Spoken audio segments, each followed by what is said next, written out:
Let your life unfold as a prayer. Let your desolations teach you as much as your consolations.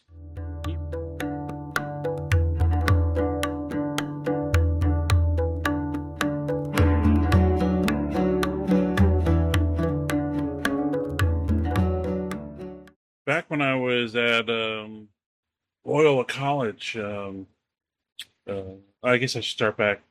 When I came out of high school, I was already in the process of a discernment for the becoming a priest in the Jesuit order with the Roman Catholic Church.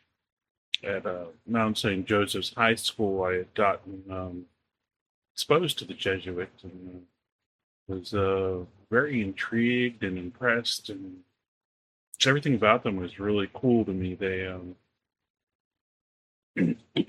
like unlike other parts of the church, they were very comfortable with questioning, and they wanted you to think. And so many other parts of the church didn't want you to think; they didn't want you to question. And but the Jesuits so ended up that before I left high school, I was already in discernment for, or I'd begun discernment for Jesuit order. And that's part of why I went to Loyola College. That was one of those places that I could go. And when I first got there, one of the first things we started off with was we learned a series of a couple different prayers. And one of the first prayers we learned was, "Oh Lord, that I may be resurrected today." And we spent a lot of time, thinking about, "Oh Lord, be resurrected today." And what did that mean to be resurrected? And, you know, new life and wonderful things happening. And after a week or two of that, we got introduced to another prayer, which was, "Oh Lord, what must die today that I may be resurrected?" Resurrection is really cool.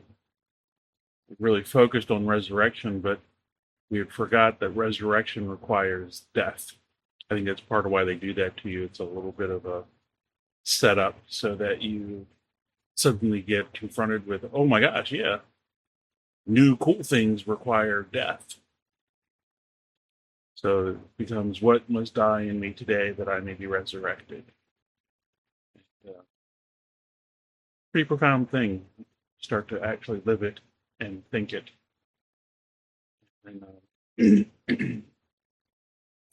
another one that we were taught was before who am I's. First question is, who am I? I'm a grievous sinner unworthy of redemption.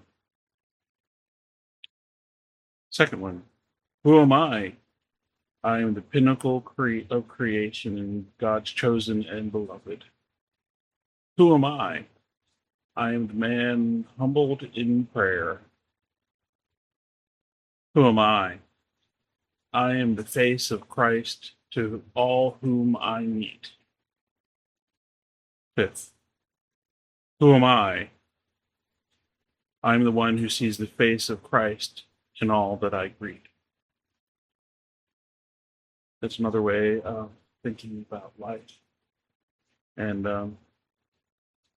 it's a pretty powerful thing if you start not just intellectually saying these prayers, but actually starting to embody what it means.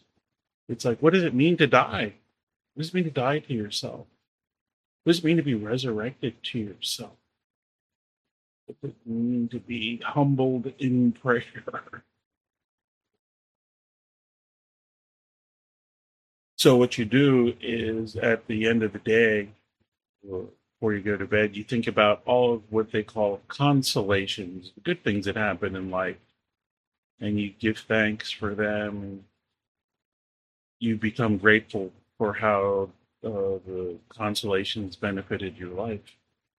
But then you also uh, list up your desolations, and you give thanks for your desolations, and you give thanks for what they taught you, because both dark and light can teach us. It's part of why I like the fact that they use the words consolation and desolations, because we said, oh, what good things happened to you today? What evil things happened to you today? It's hard to say that an evil thing does you good, but if you say a desolation can do you good, um, that's sort of the point. Desolation. And that gets back to my whole emphasis on the fact that if you go back to Jesus Christ's time, Jewish people didn't conceive of evil and good in the same way that Christians do. Good and evil, as we think, come out of I hate to say it, a bastardization of Christianity by imposition of Aristotelian and Platonic philosophy on Christianity. Because in Aristotelian and Platonic philosophy, Greek philosophy, there is flesh which is evil and spirit that is good. Sound familiar? Well, that's not how it was back in with Jewish people, because the Jewish people, all you got to do is read Genesis, and at the end of creation, every day, God says, and it was good. In fact, it was very good. So it's hard to say that creation and physicality is evil, but we can say that there's dark and there's light. There are things that are comforting, discomforting. But if we think in terms of desolation and consolations, so it's a pretty powerful thing if you start living your life thinking of it as a prayer unfolding and trying really hard to see how the things that caught you up, the things that made you cry, the things that made you feel broken, are actually opportunities to learn and to be taught and to grow and to figure things out. And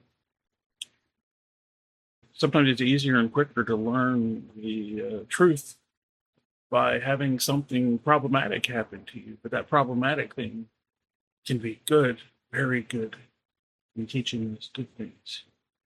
So let your life unfold as a prayer. Let your desolations teach you as much as your consolations.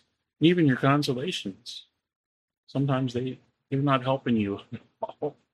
So be well. God's peace. Peace, blessings, and in all things, courage, my friends. Courage.